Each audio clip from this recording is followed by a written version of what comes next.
ये कहानी है एक ऐसे शहर की जहाँ पानी का लेवल समुद्र से ऊपर होकर पूरा शहर पानी में डूब चुका है। मौसम के बिगड़ते हालात ने और बार बार आने वाले तूफानों ने कई लोगों से उनके घर छीन लिए और ऐसे लोग बोट्स पर रहने पर मजबूर हो गए। ऐसे हालात में लोग बस अपने अच्छे वक्त को याद करके ही खुश हो जाते थे और इस वक्त में ये काम लोगों के लिए आसान करता है निक। उसने एक रेमिनेंस नामी मशीन बनाई है जो लोगों की मेमोरीज को एक होलोग्राम की शक्ल में उन्हें दिखाती है। इस मशीन के जरिए उन्हें ऐसे ही फील होता था जैसे वो खुद उसी टाइम को जी रहे हों, उसी टाइम में चले गए हों। सिक्योरिटी रीजंस के लिए निक अपने कस्टमर्स को जो उनकी मेमोरीज दिखाता था उनका रिकॉर्ड भी अपने पास रखता था। कुछ कस्टमर्स तो निक के ऐसे भी थे जो बार बार एक ही मेमोरी देखने के लिए उसके पास आते थे। एक लड़की जो कई मर्तबा रेमिनेंस आ चुकी थी अपने बॉयफ्रेंड के साथ बिताए पुराने लम्हे याद करने के लिए अपने की असिस्टेंट उसे उसकी मेमोरीज एक चिप में सेव करके देती है, लेकिन वो ये लेने से इनकार कर देती है क्योंकि उसे रेमिनेंस के अंदर आकर उन लम्हों को दोबारा जीना ही पसंद था। सब कुछ बिल्कुल नॉर्मल चल रहा था, लेकिन फिर एक दिन निक के ऑफिस और जिंदगी में आई एक लड़की मे। उसने अपनी चाबियां गुमा दी थी और रेमिनेंस के जरिए वो उन्हीं को याद करके ढूंढना चाहती थी।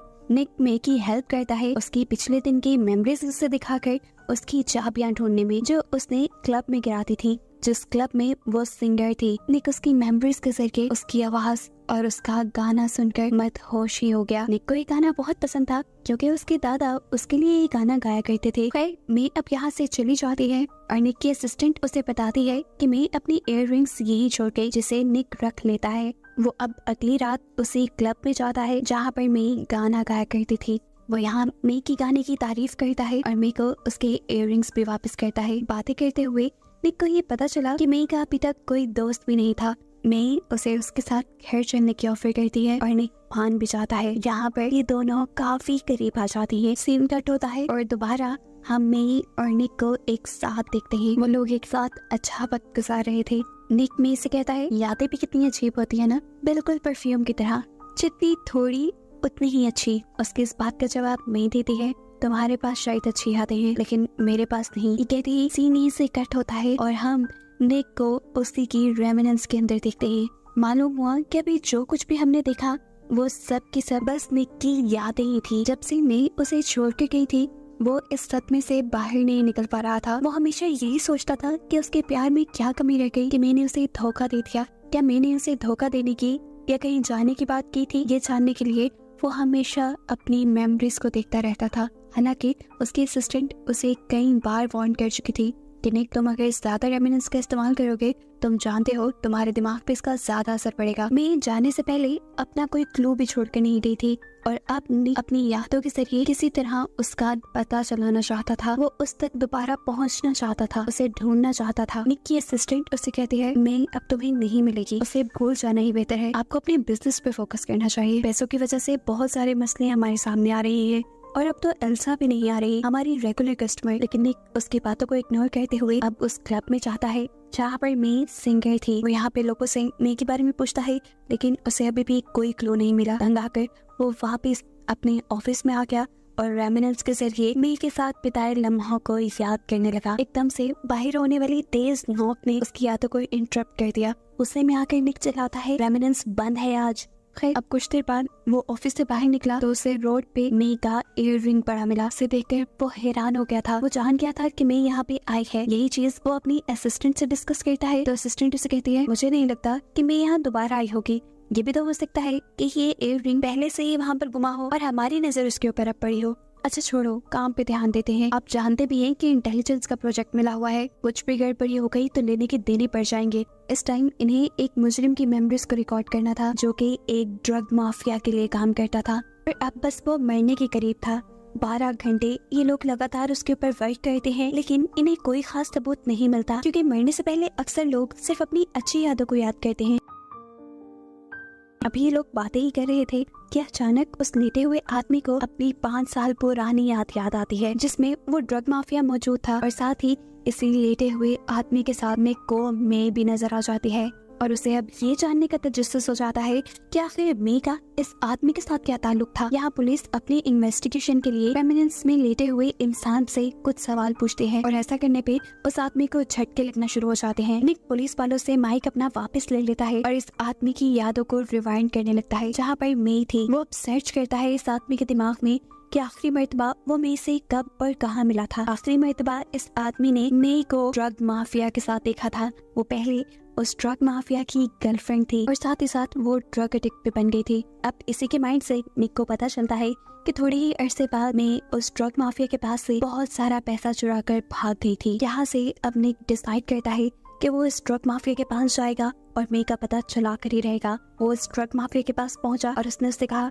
कि मुझे तुम्हारे पास मे ने भेजा है। इससे पहले कि वो कुछ और बातें कर पाता, ये ड्रग माफिया उसे पहचान लेता है। उसे पता चल जाता है निक वही इंसान था जिसके पास मैं गई थी ड्रग माफिया को छोड़कर। वो निक से कहता है, तुम्हें क्या लगता है तुम मुझसे ज्यादा ताकतवर हो जो मैं मुझे छोड़कर तुम्हारे पास चली गई। उसे अब निक पे इतना गुस्सा आ रहा था कि उसने अपने लोगों से कहकर निक को टॉर्चर करवाना शुरू कर दिया। इससे पहले कि निक उसकी इस टॉर्चर से मर जाता, यहाँ पर रस्सी से लटकते हुए कोई उसे बचाने के लिए एंट्री करता है और ये थी उसकी असिस्टेंट जो हाथ में गन लिए बहुत सारे गैंगस्टर के लोगों को मारकर यहाँ पे निक को बचाने आई थी। वो निक के टैंक के ऊपर भी शूट करती है जिससे टैंक का पानी नीचे निकलने लग जाता है। वो गैंगस्टर भी निक की असिस्टेंट को मारने के लिए दोनों हाथों से गन बाहर निकाल लेता है, लेकिन उसका एक भी निशाना काम नहीं किया था। अब निक भी उस आदमी को चकमा देकर अपने आप को छुड़वा लेता है जिसने उसे पकड़ा हुआ था।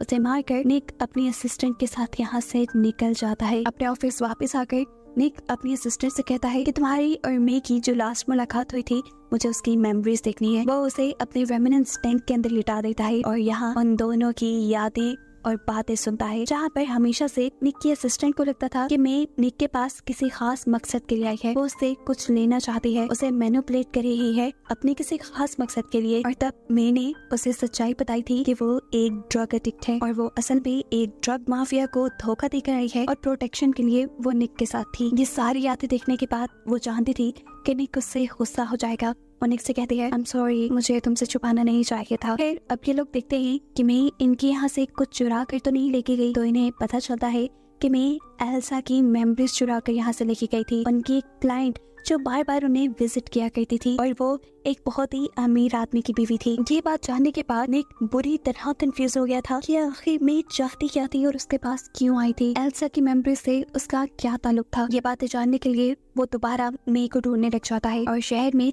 एक आदमी उसे एक लड़की के बारे में बताता है जिसे मे का पता हो सकता था। निक उस लड़की का पीछा करता है और वो लड़की डरकर उससे दूर भागने लग जाती है और फिर आखिर समुद्र के किनारे पे आकर मैं उसे कम डाउन करता है और कहता है, मैं तुम्हें नुकसान नहीं पहुंचाऊंगा, बस मुझे इतना बता दो कि मैं मुझे कहाँ मिल सकती है। तब वो लड़की बताती है कि मे का मर्डर हो चुका है और उसका एक बेटा वो पिछले दिनों ही किडनैप हुआ। ये बात जानकर उसे बुरी तरह शौक लगा था। अभी वो ये बात जान के पीछे ही मुड़ा था कि उसके ऊपर किसी ने हमला कर दिया और उसे कहा, मे को भूल जाओ। ये कहते ही हम देखते हैं कि निक अपने रेमिनेंस टैंक के अंदर से उठा है। वो इस मेमोरी को बार बार देख रहा था उस आदमी का पता चलाने के लिए जिसने उसे मे को भूल जाने की धमकी दी थी और वो इस आदमी को पहचान भी लेता है कि ये एक पुलिस ऑफिसर था जो इलीगली ड्रग माफिया के लिए काम करता था। है अब निक एल्सा के बारे में इंफॉर्मेशन इकट्ठी करना शुरू कर देता है क्योंकि उसे लग रहा था कि एल्सा की इंफॉर्मेशन निकालते हुए वो किसी तरह मे तक पहुंच जाएगा। उसे मालूम होता है कि एल्सा का एक बहुत ही अमीर बॉयफ्रेंड था जो असल में शादीशुदा था और उसका एक बेटा भी था। एल्सा के बॉयफ्रेंड के मरने के बाद उसके बॉयफ्रेंड का बेटा एल्सा को मरवाना चाहता था ताकि उसे प्रॉपर्टी में से कोई हिस्सा न देना पड़ जाए और शायद उसी लड़के ने मे को यहाँ पर भेजा था एल्सा की मेमोरीज चुराने के लिए। फिर एक दिन निक रोड पे चल रहा था तो उसे एकदम से रोड पे चलते हुए मे नजर आई। वो उस लड़की का पीछा करता है और वो लड़की भागते हुए एक कमरे में आ जाती है। उस कमरे में जाने पर निक को पता चलता है वो लड़की मे नहीं है, लेकिन यहाँ पर एक अच्छी चीज ये हुई थी कि वो जिस आदमी के पास भाग कर आई थी वो वही करप्ट पुलिस ऑफिसर था जो निक को मे को भूल जाने की धमकी दिया करता था। अब निक इसी को पकड़कर मे के बारे में पूछताछ करने का फैसला करता है, लेकिन ये आदमी वहाँ से भाग जाता है। निक ने भी उसका पीछा किया और फाइनली वो उसे पकड़ने में कामयाब हो गया, एक ऐसी जगह पे जो पूरी तरह पानी में डूबी हुई थी। ये लोग यहाँ पर लड़ने लग जाते हैं और लड़ते लड़ते वो आदमी बिल्कुल पानी में डूबने ही वाला था, लेकिन फिर निक ने जाकर उस आदमी को पानी से बाहर निकाल लिया और सीन कट होकर हमें दिखाया गया कि असल में निक ने उस आदमी को अपनी रेमिनेंस मशीन में डूबने से बचाया था और उससे पहले जो कुछ हमने देखा वो उसकी मेमोरीज थी। निक लड़ने के बाद इस आदमी को रेमिनेंस में लिया था ताकि उसकी मेमोरीज देखकर वो मे का पता चला सके। बेहोश होने से पहले यह आदमी निक को वार्न करता है, देखो मे के बारे में अगर ना ही जानो तो अच्छा है, अगर जान लोगे तो टूट जाओगे। लेकिन निक उसकी एक नहीं सुनता और उसकी मेमोरीज में से मे को ढूंढने लगता है और मालूम होता है कि निक के साथ मे का मिलना कोई इत्तेफाक नहीं था, बल्कि सब कुछ पहले से ही प्लान था। एक धोखा, एक फ्रेब था मे का प्यार। वो सिर्फ अपने प्लान के लिए निक से मिली थी। लेकिन फिर इसी आदमी की मेमोरीज से निक को पता चलता है कि निक के साथ रहते रहते मे असल में उससे प्यार करने लगी थी। लेकिन इस सब के दौरान वो अपना मिशन नहीं भूल सकती थी। उन्हें एल्सा को मारना था, जिसकी मेमोरीज वो यहाँ निक के पास से चुरा कर ले गई थी। इस आदमी की मेमोरीज में निक देखता है कि जब ये आदमी एल्सा को मार रहा था तब मैं अपने बेटे को लेकर वहाँ से कहीं चली गई थी, जिसके बाद इस आदमी को मे का कुछ पता नहीं चला।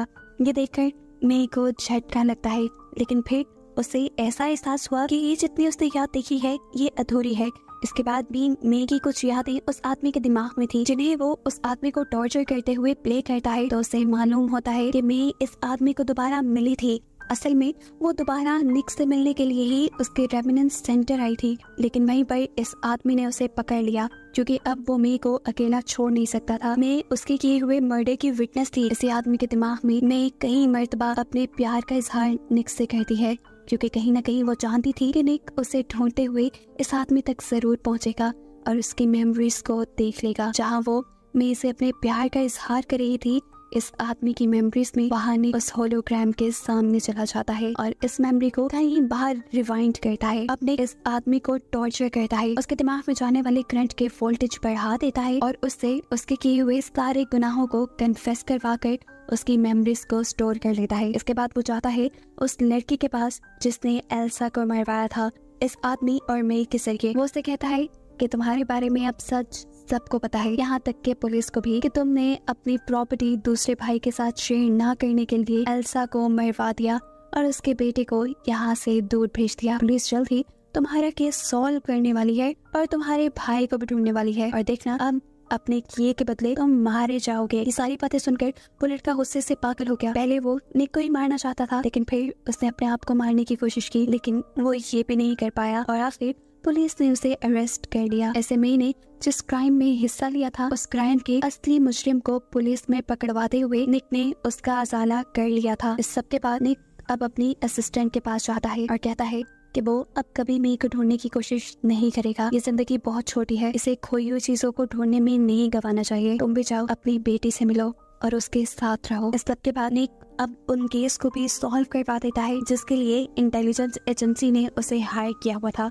उस केस के सॉल्व होने पर एक करप्ट पॉलिटिशियन सबके सामने आ गया था और उसकी वजह से शहर में दंगे होने लगे थे। निक ने अपने हिस्से का सारा अच्छा काम कर लिया था और अब उसके पास फ्यूचर के लिए कोई गोल नहीं थे, इसीलिए वो डिसाइड करता है अपने आप को पूरी जिंदगी रेमिनेंस में रखने का, जिससे कि वो अपनी पुरानी यादों में ही जीता रहेगा। वो खुद अपने आप को इंजेक्शन लगाता है और रेमिनेंस के अंदर लेट जाता है। अब बस वो उन्हीं यादों को जीता रहेगा जो उसने मे के साथ गुजारी थी बार बार, जब तक वो मर नहीं जाता। और बस यही दिखाते हुए ये कहानी यहाँ खत्म हो जाती है।